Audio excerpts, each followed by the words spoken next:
al vernos obligados sobre el pucho, los que somos periodistas, a reflexionar lo que había sido la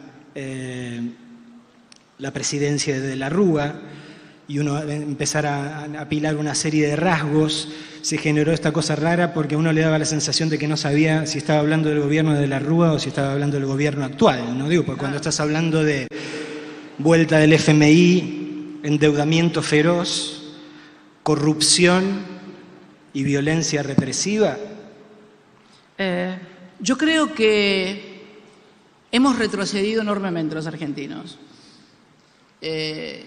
Hemos retrocedido enormemente porque, y esto tiene que ver con lo de Calabaza y también, ya que me decís del primer capítulo, cuando el 9 de diciembre del 2015, en medio de aquella maravillosa plaza, nos despedimos del pueblo, la Argentina tenía algunas cosas que había comenzado a resolver. Estructuralmente, o sea, yo me acuerdo te decía hoy que siempre participé en todas las campañas políticas. Desde el 83, con el advenimiento de la democracia, el tema de la deuda como un limitante estructural al crecimiento, al desarrollo del país, a la inclusión social, era una constante. Vos veías a todo el mundo siempre contra el FMI, contra esto, contra la deuda externa. Uno decía que había que investigar, la otra que no había que pagar, la otra que había... Pero la cuestión que estaba ahí. Y la verdad que cuando el 9 de diciembre terminamos la presidencia, la tercera presidencia, la deuda externa había dejado de ser un condicionante de la Argentina. Habíamos logrado desendeudarnos. Solamente era el 13% del PBI en dólares, en total con pesos y todo podría ser más, 30 y pico, pero en dólares, que es lo que nosotros no producimos y que es lo que nos tiene que interesar, estábamos únicamente en un 13%. El Fondo Monetario no le debíamos nada al Fondo Monetario. ¿Alguien tiene noción de que hoy estamos debiendo 57.000? ¿Qué pasó para que en 3 años y medio de pasar de 0 pesos argentinos y argentinas al Fondo Monetario Internacional el 9 de diciembre y hoy le debemos 57.000 millones de pesos? ¿Y nos quieren convencer de que no tienen nada que ver en todo esto que pasó? Es un horror. No solo eso. Es un horror.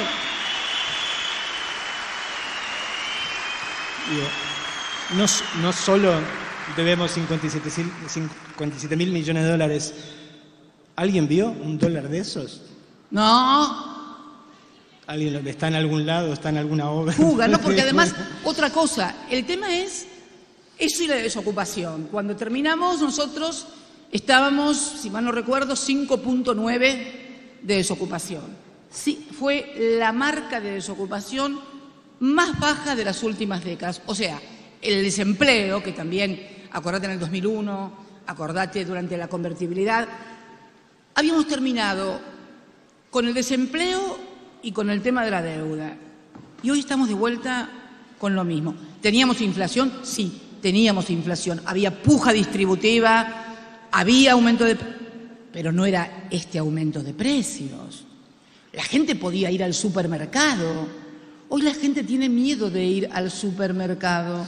No va más al supermercado porque este es el problema que tenemos. Entonces, digo, ¿qué fue lo que pasó en 3 años y medio? Viste que ahora se venden churros por unidad y se venden los cabitos de la pizza. Sí, un horror, pero eso lo vi el otro día, eso. Bueno, no voy a decir el nombre del supermercado, pero yo me acuerdo el tema de las alitas de pollo, las patitas, qué sé yo, no sé qué eran, unas cositas que habían... Bueno, yo no fui.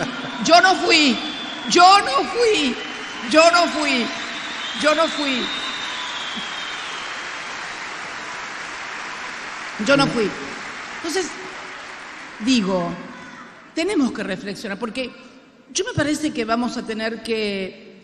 ¿Vos viste lo que pasó con los golpes militares? Los golpes militares, y esto es importante, lo estaba pensando el otro día, el tema de la deuda. A mí me tiene muy mal el tema de la verdad, les quiero ser sincera, como argentina, como dirigente política, como expresidenta, me tiene muy mal el tema del endeudamiento y de la deuda que han contraído. Por esto que te decía, cómo se retrocedió apenas en 3 años y medio, que además tampoco lo ves en ninguna parte. Los 150.000 millones, sí, entraron 150.000 millones de dólares en Argentina. 157.000, 160.000 millones de dólares. ¿Dónde están esos 160.000 millones de dólares que entraron a la Argentina? ¿Dónde están? Esta es la pregunta que tenemos que hacernos todos los argentinos. ¿Dónde están? Y ¿sabés qué digo? Que me parece que, así como el tema de los golpes militares, fíjate, en el 30 lo derrocan a Irigoyen, pum, no pasa nada. Después viene el derrocamiento de Perón, pum, no pasa nada. Después viene, pum, el derrocamiento de Ilía allá por el 66, pum, no pasa nada. Yo creo que de la misma manera que hubo una decisión de la sociedad, y en esto hay que reconocerle al alfonsinismo el juicio a las juntas, cuando la CONADEP, cuando se puso un punto final para que nunca más hubiera golpes militares en la Argentina. Nosotros vamos a tener que ver qué pasó en estos 3 años y medio con estos 157.000 millones de dólares, porque no puede ser que nos quieran de vuelta. Y fíjate vos, que no estoy diciendo, como dice esa izquierda que no tiene posibilidades de llegar al gobierno, no vamos a pagar nada, que esto y que lo otro. No. O hay que pagar todo sin mirar ni nada. No, me parece que nosotros tenemos que ponerle un punto final, un corte a esto que vienen a endeudar. Desde que vino el Fondo Monetario Internacional en el año 1957, la Argentina tiene golpes recurrentes de mercado, se endeuda, paga, golpe, inflación, se endeuda, paga, y los que pagan son siempre los mismos, y los que se la llevan también son siempre los mismos. Entonces, creo que hay que ver eso, pero digo, no para no pagar,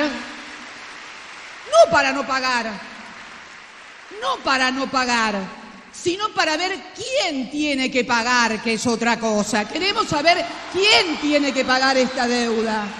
No pagar, quién tiene que pagarla. Quiero saber. Quiero que se discuta. Porque, ¿qué vamos a decirle? ¿De vuelta a los jubilados? ¿De vuelta a los trabajadores? ¿A quién se lo van a ir a pedir? ¿A los cartoneros de Juan Grabois los dólares? ¿A quién les vamos? Muchachos, compatriotas, argentinos y argentinas, ¿de dónde van a sacar los dólares para pagar la deuda? Esto es lo que tendríamos que estar analizando y discutiendo los argentinos. Esto es lo que hay que discutir y analizar en la Argentina, en serio. Con responsabilidad. Pero no puede ser. 3 años y medio.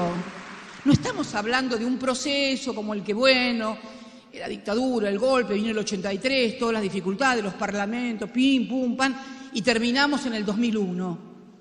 O sea, desde 2001 hasta el 76 había muchas, pero acá no estamos a esa distancia. Acá estamos al 10 de diciembre del año 2015, es ayer, todavía no pasaron 4 años. No pasaron 4 años y tenemos de vuelta al Fondo Monetario Internacional, no ya con 9.000 millones como lo que le pagó Néstor.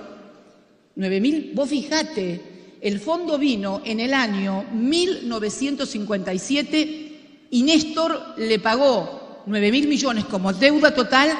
¿Cuántos años después? Casi 40 años después. Y esto le vamos a tener que pagar 57.000 millones en apenas 3 años y medio. El fondo lo dio la guita, eso nadie lo puede negar, porque la guita entró. Bueno, yo quiero saber quién se la llevó, porque yo quiero pedirle a ese que la pague en todo caso. ¿Por qué la va a pagar otro?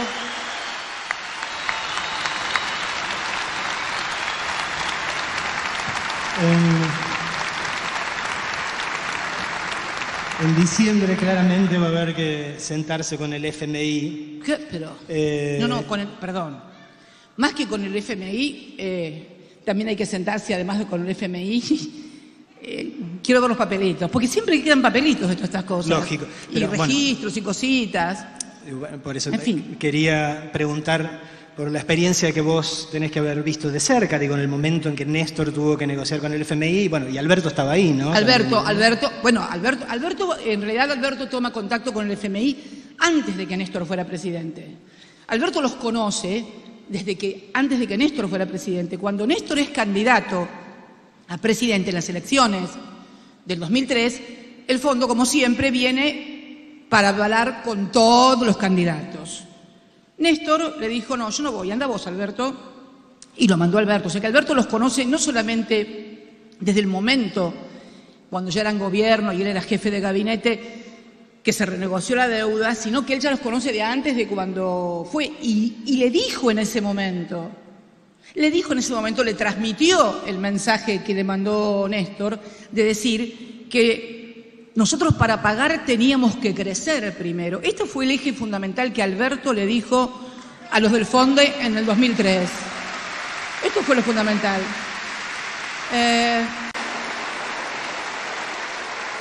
Nosotros no podemos pagar si no crecemos, porque no vamos a hacer lo mismo que se hizo siempre, pagar con la miseria y el hambre del pueblo. Esto fue lo que transmitió. Y además lo que Néstor se encargó de transmitir al mundo cuando habló por primera vez en Naciones Unidas en septiembre del año 2003. También dijo en esa oportunidad: los muertos no pagan las deudas, déjennos crecer para poder pagar. Y después renegoció con la quita, con los tenedores privados, que hizo la quita, y al fondo le pagó entero, porque no hay quita con el fondo por el tema. Pero, a ver, no nos olvidemos además que en este caso puntual del fondo y de estos préstamos de 57.000 millones de dólares, el fondo le permitió hacer cosas al gobierno que están prohibidas por la propia Carta Orgánica del Fondo Monetario Internacional. Ojo, ¿por qué digo esto? Y acá mi concepción de abogada, ¿no? El Fondo Monetario Internacional se rige es un organismo multilateral. Nosotros formamos parte del Fondo Monetario Internacional como país, como nación, y por lo tanto estamos sujetos a las reglas que rigen el fondo, el propio fondo, todos los países. Bueno, el fondo violó las disposiciones de su propia Carta Orgánica, lo que rige, y le permitió hacer el tema de la fuga de dólares que se está produciendo. Bueno, eso también hay que verlo y mirarlo en función también de nuestra participación dentro de la comunidad internacional. No somos una republiqueta bananera, somos un país que merece ser escuchado y que está dispuesto a escuchar a todos, pero, por favor, ¿por qué tengo que aceptar que se violen las reglas y después me hagan pagar a mí las consecuencias de haberlas violado? No me parece justo. No me parece justo. Y no hay que ser abogado.